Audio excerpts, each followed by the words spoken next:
Le 14 mars 1995, une femme qui promenait son chien le long du canal de l'Aisne, à la sortie de Reims, découvre un sac à dos bleu marine à moitié enfoncé dans la boue. À l'intérieur, des cahiers de cours, une trousse de maquillage et un agenda en cuir rouge. Sur la première page, un nom est inscrit à l'encre noire, Laure Deschamps. Les gendarmes contactent immédiatement la famille. Le père reconnaît l'écriture de sa fille. Laure a 22 ans. Elle étudie les lettres modernes à l'université de Reims. Elle n'a plus donné signe de vie depuis le samedi 11 mars au soir. Le sac est retrouvé à presque 3 km de la résidence universitaire, où Laure occupe un studio depuis septembre 1994. Rien ne manque à l'intérieur, hormis son portefeuille et ses clés. L'agenda est intact. Les pages sont légèrement gondolées par l'humidité, mais restent lisibles. Les enquêteurs le parcourent immédiatement. Les dernières lignes datent du samedi 11 mars. Laure y a noté une adresse dans le centre-ville de Reims, suivie d'un prénom masculin, Thomas. Puis 1 heure, 23 heures.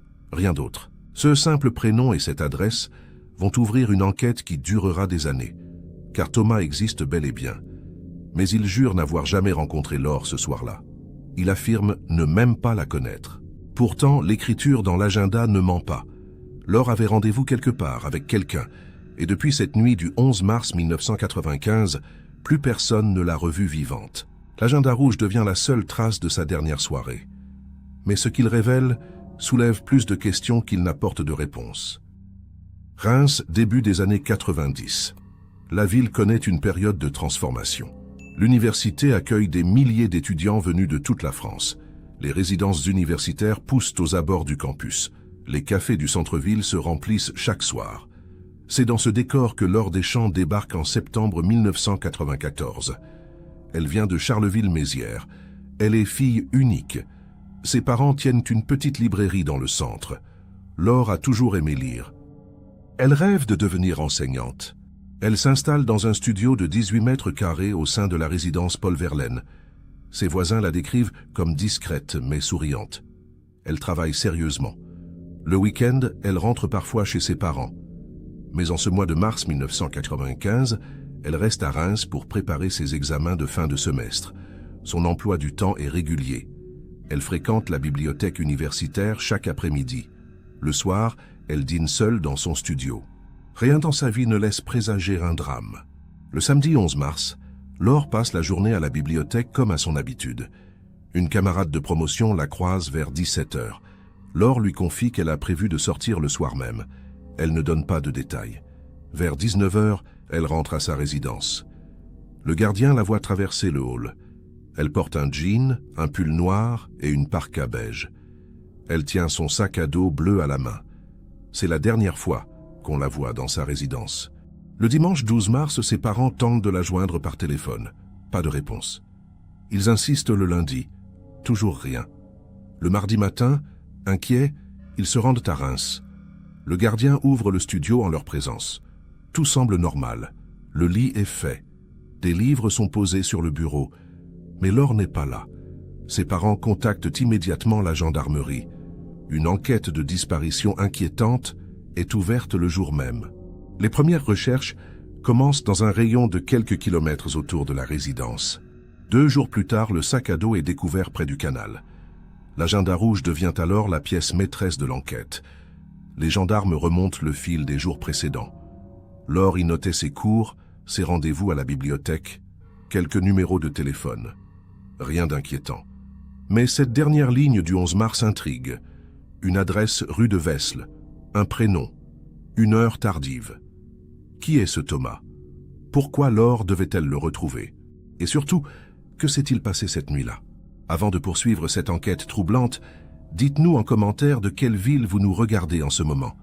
Cela nous aide à comprendre d'où viennent nos spectateurs et à adapter nos contenus. Si cette affaire vous intrigue autant qu'elle a intrigué les enquêteurs, pensez à vous abonner à la chaîne. Nous publions régulièrement des récits d'affaires mystérieuses et de disparitions non résolues en France. Et si vous voulez que nous continuions à explorer ces dossiers oubliés, laissez un like sur cette vidéo. Chaque soutien compte pour faire vivre ces histoires. L'adresse notée dans l'agenda correspond à un immeuble de 3 étages situé rue de Vesle, en plein centre-ville de Reims. C'est un quartier animé, bordé de boutiques et de cafés. Les gendarmes se rendent sur place dès le 14 mars. Ils interrogent les résidents. Au deuxième étage, un certain Thomas Verdier, 26 ans, assistant commercial dans une entreprise de champagne. Il vit seul. Quand les gendarmes mentionnent le nom de Laure Deschamps, il semble sincèrement étonné. Il affirme ne pas la connaître. Thomas explique qu'il était effectivement chez lui le samedi 11 mars au soir. Il précise avoir passé la soirée seul devant la télévision. Il n'a reçu personne. Il n'a pas quitté son appartement. Les gendarmes lui montrent une photo de Laure. Thomas secoue la tête. Il ne l'a jamais vue. Il ne comprend pas pourquoi son prénom figure dans l'agenda de cette jeune femme. Les enquêteurs notent ses déclarations mais restent vigilants. Pourquoi Laure aurait-elle inventé ce rendez-vous? Les gendarmes fouillent l'appartement de Thomas avec son accord. Rien de suspect. Pas de traces de lutte. Pas d'objet appartenant à Laure. L'appartement est propre, rangé.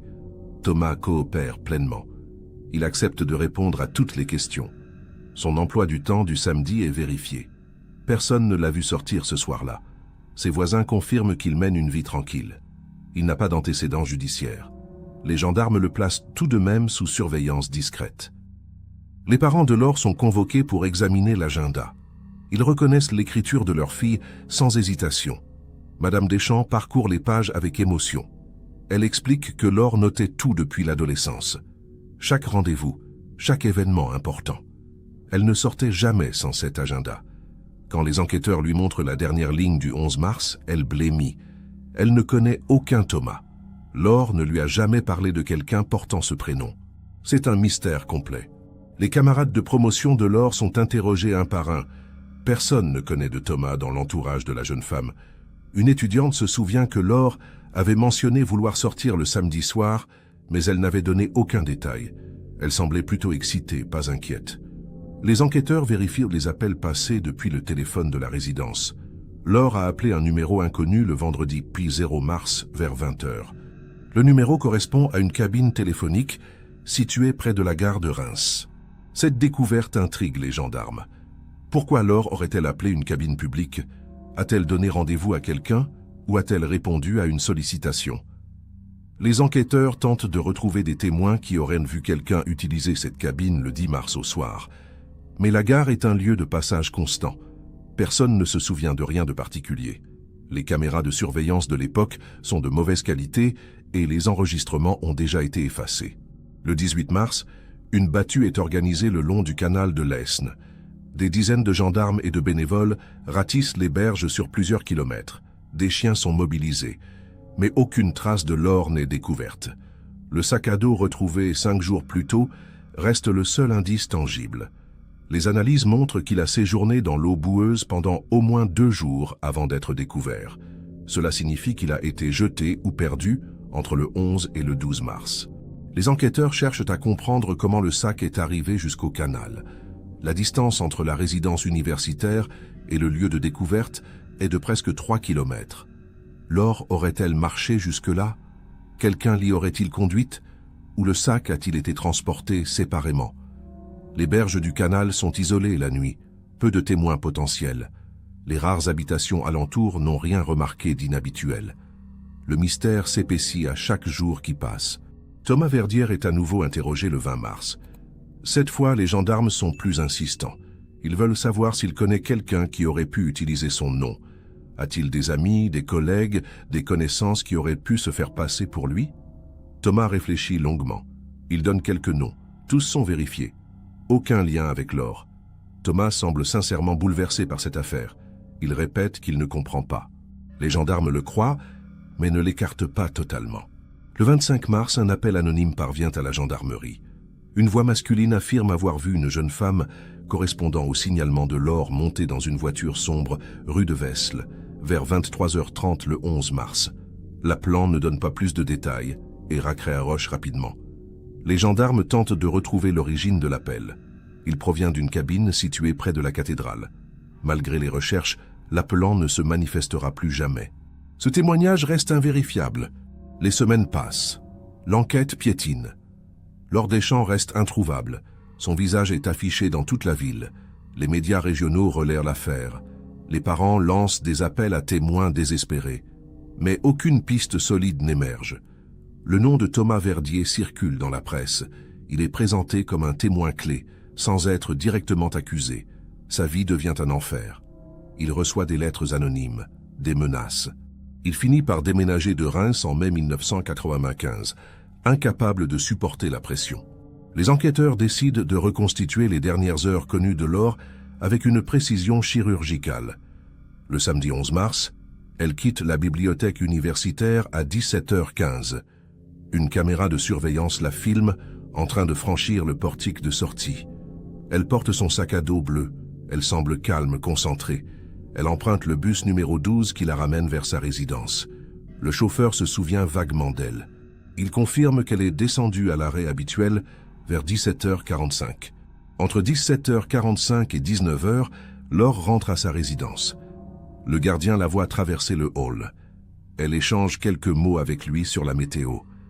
Elle monte dans sa chambre. Personne ne sait exactement ce qu'elle fait pendant 7h15. Les voisins n'entendent rien de particulier. Aucun appel téléphonique n'est enregistré depuis sa ligne. Les enquêteurs supposent qu'elle s'est préparée pour sortir. Elle a peut-être mangé quelque chose, s'est changée, s'est maquillée. À 20h30, une étudiante voisine croise Laure dans le couloir. Elle la trouve élégante. Laure porte un jean noir, un chemisier blanc sous sa parka beige. Elle a attaché ses cheveux. Elle semble pressée. Elle dit simplement « Bonsoir » et descend rapidement les escaliers. C'est la dernière personne de la résidence à l'avoir vue. Le gardien confirme qu'elle est sortie vers 20h35. Elle a franchi le portail d'entrée et a tourné à gauche en direction de l'arrêt de bus. Les gendarmes vérifient les horaires de bus ce soir-là. Le dernier bus en direction du centre-ville passe à 20h42. Si Laure l'a pris, elle a pu arriver rue de Vesle vers 21h15. Mais personne ne se souvient l'avoir vue dans ce bus. Les chauffeurs de l'époque sont interrogés. Aucun ne reconnaît formellement Laure. Les enquêteurs envisagent alors qu'elle ait pu prendre un taxi ou qu'on soit venu la chercher. Mais aucune compagnie de taxi ne retrouve de course correspondante. Les gendarmes se rendent rue de Vesle pour interroger les commerçants et les riverains. Un patron de bar situé à 50 mètres de l'immeuble de Thomas se souvient d'une jeune femme brune qui est passée devant sa terrasse vers 22h30. Elle marchait vite, semblait chercher une adresse. Elle a regardé plusieurs fois un papier qu'elle tenait à la main. Le patron ne peut pas affirmer avec certitude qu'il s'agissait de Laure. Mais le signalement correspond. Ce témoignage est noté avec attention. Si cette jeune femme était bien Laure, cela signifie qu'elle est arrivée rue de Vesle avec 1 heure d'avance sur le rendez-vous noté dans son agenda. Pourquoi? Voulait-elle repérer les lieux? Était-elle nerveuse? Les enquêteurs examinent cette hypothèse. Ils arpentent le quartier à la recherche d'autres témoins. Une vendeuse de journaux se souvient avoir vu une jeune femme brune entrer dans une cabine téléphonique vers 22h45. Elle est restée quelques minutes, puis est ressortie. Elle avait l'air tendue. Cette cabine se trouve à 200 mètres de l'immeuble de Thomas. Les relevés téléphoniques sont consultés. Un appel a effectivement été passé à 22h47 vers un numéro de Charleville-Mézières. C'est le domicile des parents de Laure. Madame Deschamps confirme avoir reçu cet appel. Elle se souvient parfaitement. Laure lui a dit qu'elle allait bien, qu'elle passerait peut-être le week-end prochain à la maison. Sa voix était normale, rien d'inquiétant. La conversation a duré moins de 2 minutes. C'est le dernier contact verbal de Laure avec sa famille. Après cet appel, les traces de Laure deviennent floues. Les enquêteurs tentent de reconstituer l'heure suivante. Entre 22h50 et 23h, que fait Laure? Se rend-elle finalement à l'adresse notée dans son agenda? Attend-elle quelque part? Rencontre-t-elle quelqu'un d'autre? Le témoignage de l'appel anonyme mentionnant une jeune femme montant dans une voiture rue de Vesle vers 23h30 devient crucial. Mais sans confirmation, il reste fragile. Les gendarmes interrogent à nouveau Thomas Verdier sur son emploi du temps précis ce soir-là. Il maintient sa version. Il était chez lui, seul, entre 20h et minuit. Il a regardé la télévision. Il a dîné d'une pizza surgelée. Il s'est couché vers minuit 30. Personne ne peut corroborer ses déclarations, mais rien ne prouve non plus qu'il ment. Son appartement ne révèle aucune trace suspecte. Les analyses ADN réalisées sur des cheveux retrouvés dans son salon ne correspondent pas à Laure. Thomas reste un mystère, mais pas un coupable identifié. Les enquêteurs élargissent leurs recherches. Ils examinent l'entourage de Laure à Charleville-Mézières, A-t-elle des anciens petits amis, des conflits non résolus, des personnes qui auraient pu lui en vouloir? Les réponses sont négatives. Laure menait une vie sans histoire. Pas de relations amoureuses récentes, pas de dettes, pas d'ennemis connus. Ses amis d'enfance la décrivent comme gentille, discrète, travailleuse. Rien dans son passé ne laisse présager un drame. Le mystère reste entier. En avril 1995, une perquisition est effectuée dans le studio de Laure avec l'accord des parents. Les gendarmes cherchent d'autres indices. Ils examinent ses cahiers, ses lettres, ses effets personnels. Ils découvrent un carnet où Laure note parfois ses réflexions. Les dernières lignes datent du 9 mars. Elle y écrit qu'elle a hâte de terminer le semestre, qu'elle espère réussir ses examens. Elle mentionne vouloir passer plus de temps avec ses parents pendant les vacances. Rien d'inquiétant. Rien qui évoque un rendez-vous mystérieux. Durant l'été 1995, plusieurs pistes sont explorées puis abandonnées. Un homme se présente à la gendarmerie affirmant avoir vu Laure monter dans un camion sur l'autoroute A4 le dimanche 12 mars au matin. Il décrit une jeune femme brune faisant de l'autostop. Les gendarmes prennent sa déposition au sérieux. Des recherches sont lancées, mais rapidement, l'homme se contredit. Il finit par avouer avoir confondu les dates. Il ne s'agissait pas du 12 mars. Ce témoignage est classé sans suite. En septembre, une deuxième piste émerge.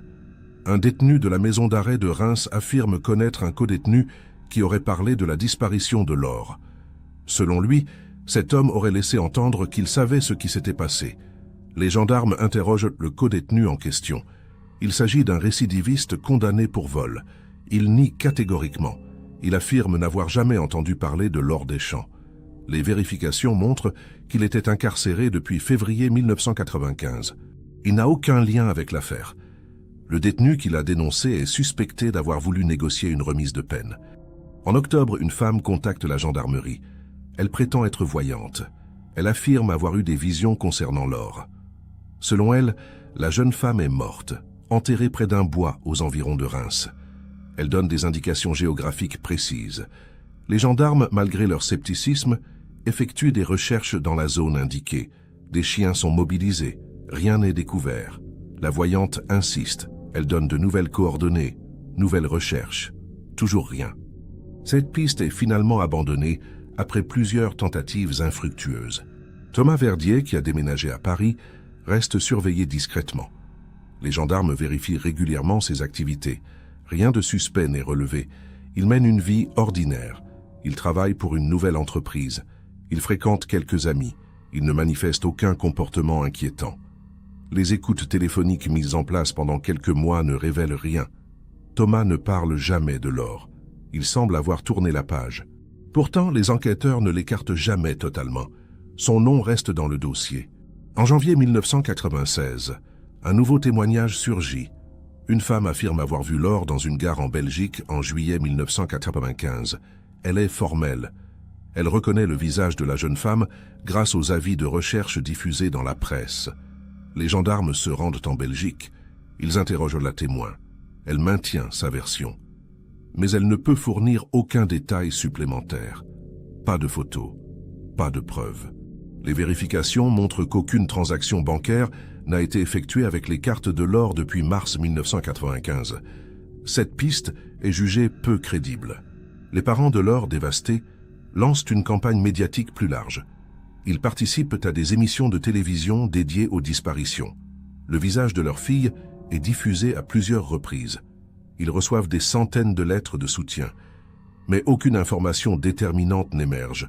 Certains témoignages sont contradictoires, d'autres sont manifestement fantaisistes. Les gendarmes trient patiemment chaque appel, chaque lettre. Mais l'espoir s'amenuise. Laure semble avoir disparu sans laisser de traces, au-delà de ce sac retrouvé près du canal.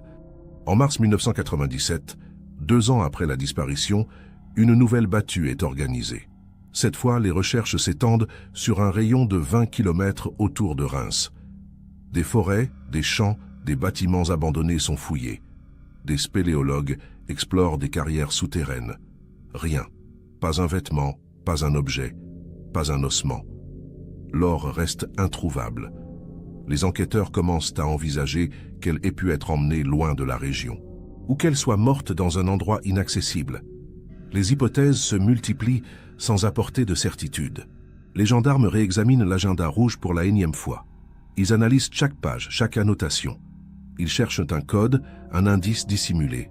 Rien. L'agenda semble banal. Laure y notait ses cours, ses rendez-vous à la bibliothèque, quelques numéros de téléphone de camarades. La dernière ligne reste la seule anomalie. Ce prénom, cette adresse, cette heure. Pourquoi Laure a-t-elle écrit cela? A-t-elle inventé ce rendez-vous? Ou a-t-elle été trompée par quelqu'un qui se serait fait passer pour Thomas Verdier? Cette dernière hypothèse devient dominante. Quelqu'un aurait pu utiliser le nom de Thomas pour attirer Laure. Mais comment cette personne aurait-elle connu l'adresse de Thomas? Et surtout, pourquoi cibler Laure? Les enquêteurs cherchent des liens entre Laure et Thomas. Ils vérifient s'ils ont fréquenté les mêmes lieux, les mêmes cercles, les mêmes événements. Rien ne les relie. Ils ne se connaissaient apparemment pas. Cette absence de lien rend l'affaire encore plus mystérieuse. Comment un nom peut-il surgir de nulle part dans un agenda? En 1988, l'enquête est progressivement mise en sommeil.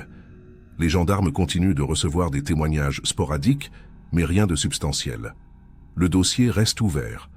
Les parents de Laure ne renoncent jamais. Chaque année, à la date anniversaire de la disparition, ils organisent une cérémonie à Reims.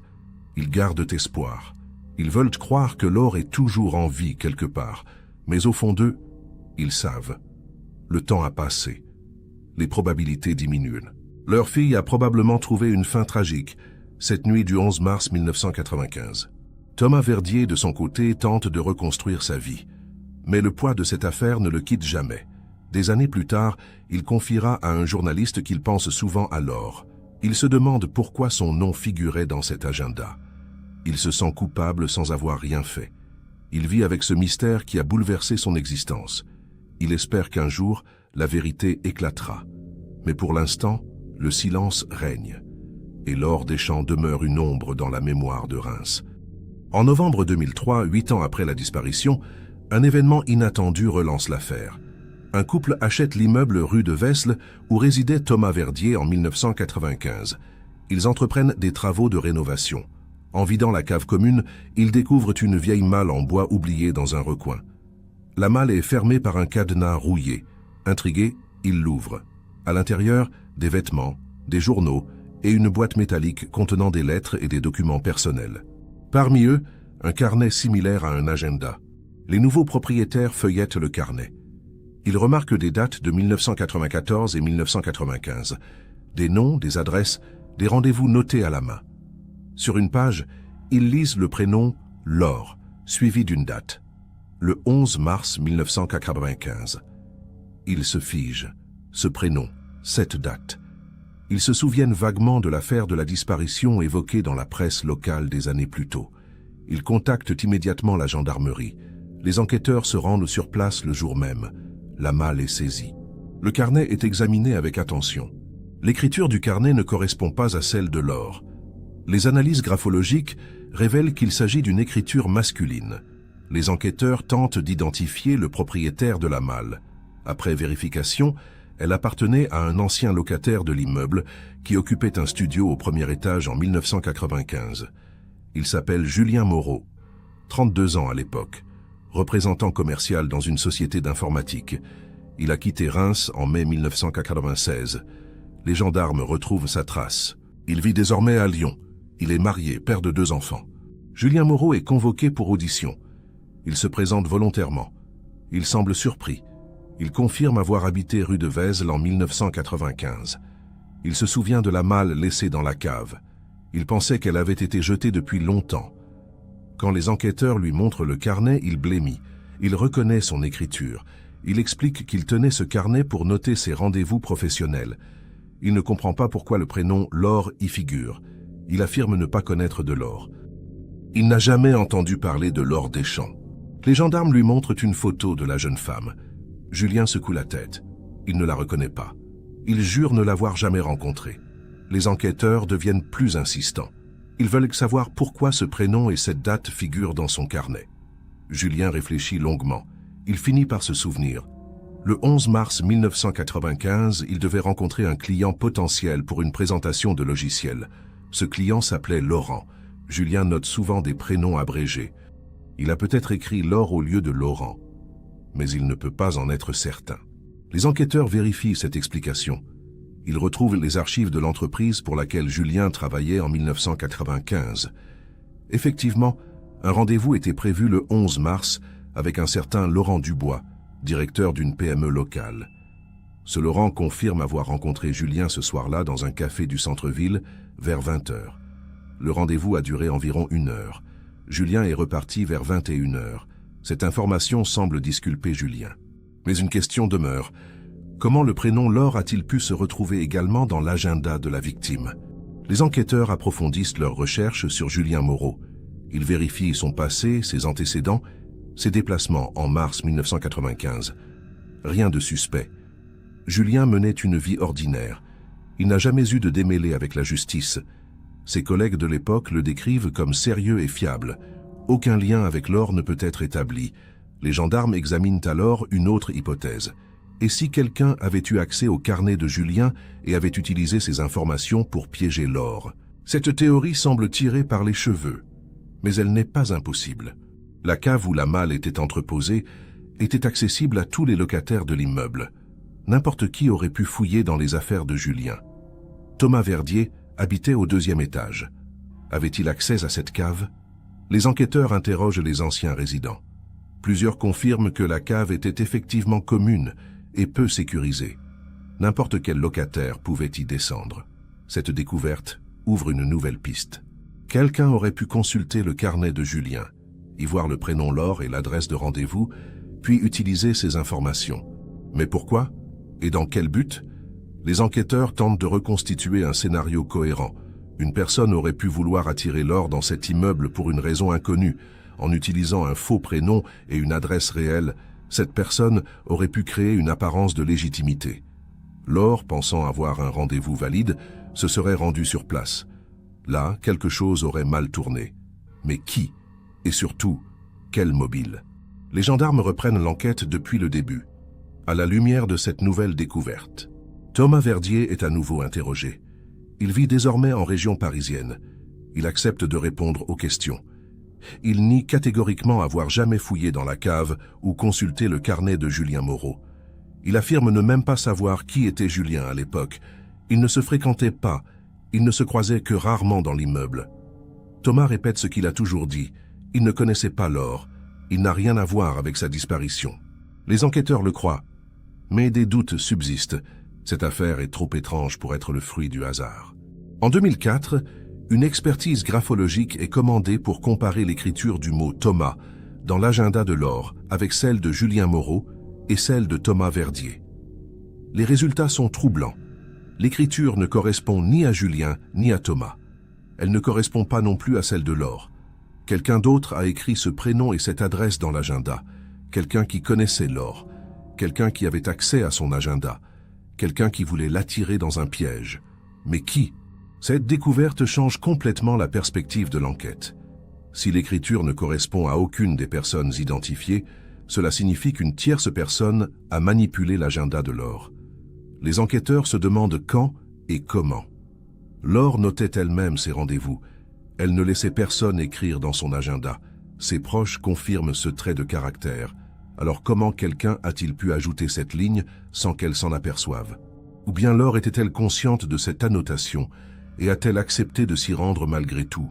Une nouvelle piste est explorée. Les enquêteurs examinent l'entourage proche de Laure à l'université. Ils se concentrent sur les personnes qui auraient pu avoir accès à son sac à dos, même brièvement. Une camarade de promotion se souvient que Laure laissait parfois son sac dans la salle de cours pendant qu'elle allait aux toilettes ou à la cafétéria. Elle ne le fermait pas toujours à clé. N'importe qui aurait pu fouiller dedans et ajouter une note dans l'agenda.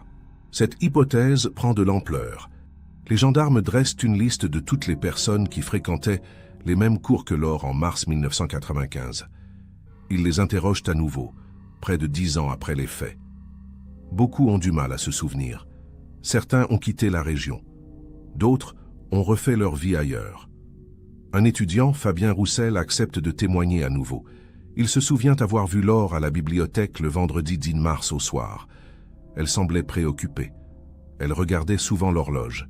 Fabien ne lui a pas parlé, mais il a trouvé son attitude inhabituelle. Fabien ajoute un détail troublant. Ce soir-là, il a vu un homme approcher la table où Laure étudiait. L'homme a échangé quelques mots avec elle. Laure semblait surprise, puis a souri. L'homme est resté moins de 5 minutes, puis est reparti. Fabien ne connaît pas cet homme. Il ne l'avait jamais vu à la bibliothèque auparavant. Il le décrit comme la trentaine, cheveux courts, veste en jean. Ce témoignage est capital. Les enquêteurs demandent à Fabien s'il pourrait reconnaître cet homme. Fabien hésite. Trop de temps a passé. Les gendarmes tentent de retrouver d'autres témoins présents à la bibliothèque ce soir-là. Quelques personnes se souviennent vaguement d'avoir vu Laure, mais personne ne confirme la présence de cet homme inconnu. Les registres d'entrée de la bibliothèque de l'époque ont été détruits. Impossible de savoir qui était présent. Cette piste, bien que prometteuse, ne mène nulle part. L'homme reste une ombre. Mais son existence suggère que Laure a pu être approchée par quelqu'un qui voulait la manipuler. En 2006, un journaliste d'investigation reprend l'affaire. Il publie une série d'articles dans la presse régionale. Il interroge à nouveau les protagonistes, analyse les documents, émet des hypothèses. Son travail attire l'attention. De nouveaux témoignages affluent.